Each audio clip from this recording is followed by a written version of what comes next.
আমরা সর্বোচ্চ সচেষ্ট থাকবো এবং ইসলামকে ব্যবহার করে যেন কেউ ইসলামের নামকে ব্যবহার করে যেন কেউ দেশে কোনো ধরনের অনিষ্ট সৃষ্টি করতে না পারে সেটির জন্য আমরা সর্বোচ্চ সতর্ক থাকব এবং আমরা সবাই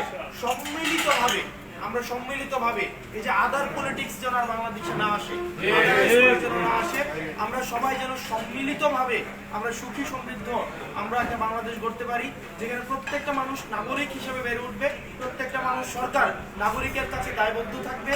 কাউকে ট্যাগ দিয়ে কাউকে ব্লেম দিয়ে যেন কাউকে মেরে ফেলা, বিচারহীনতার মধ্য দিয়ে নিয়ে এসে কাউকে মেরে ফেলা যেন কখনোই আর জায়েজ না হয়, সেই বিচারহীনতার সংস্কৃতি বাংলাদেশে আমরা কখনোই ফিরতে চাই না।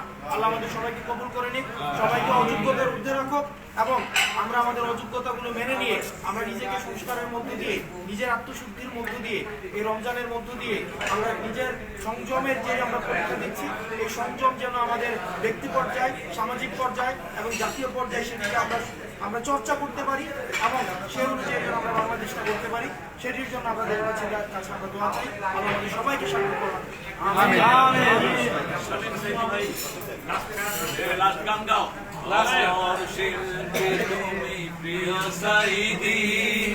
তোমাকে জানাই সালাম, অমর শিল্পী তুমি প্রিয় সাইদি, তোমাকে জানাই সালাম।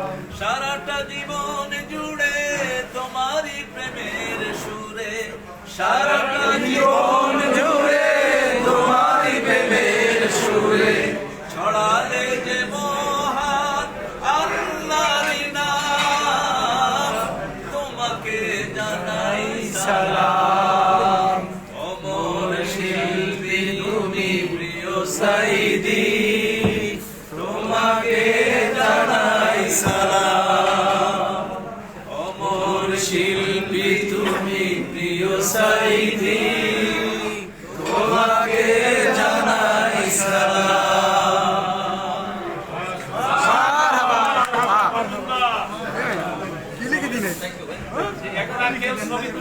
ভাই ভিডিও করছি, আমি লাইভ পেয়েছিলাম।